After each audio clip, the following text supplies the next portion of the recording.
तो बोल है क्या? भाग चलो हो जाए देवर धक्का। अरे भाग चला भाग जाए देवर धक्का मारेंगे, भाग चला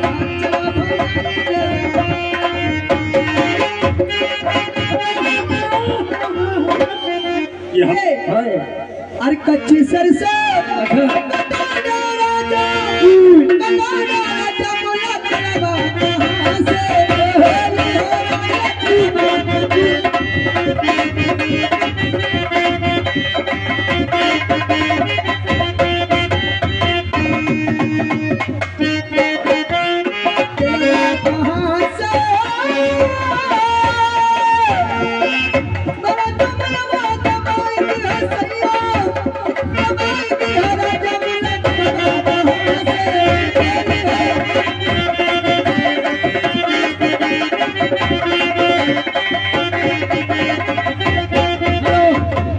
ये आगे हमारे विनय कुमार कहाँ के तो मेरे बगला टिटोली के। हमारे टिटोली के। हाँ तो ये 10 रुपये आपको दिए हैं।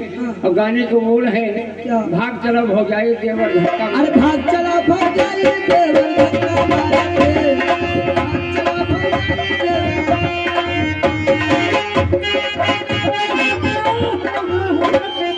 ये हमारे अलीम प्रधान पद प्रत्याशी, अलीम प्रधान पद प्रत्याशी और साथ में हमारे मौजूदा जो बीडीसी लगे हुए हैं। भाई बड़ी अच्छी बात है, प्रधान के साथ बीडीसी को लगना अच्छी बात है। तो देखिए उनकी ही तरफ से 40 रुपए आपके लिए आए हैं। 10 रुपए हमको दिए हैं, 40 रुपए धन्यवाद है। और कहना का कहना आलू बैंगन के तरकारी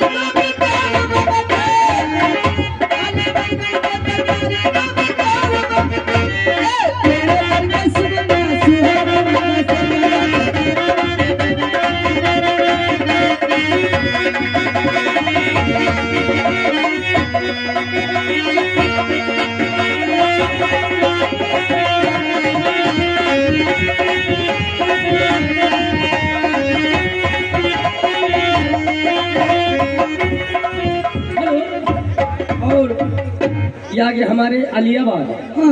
अलियाबाद हमारे गरीबे भाई साहब उमेश के लड़का। अच्छा गरीबे भाई साहब ये 10 रुपये मैडम आपको दे रहे हैं कलम बंद। सोहर लगा दी। सोहर गाने के बाद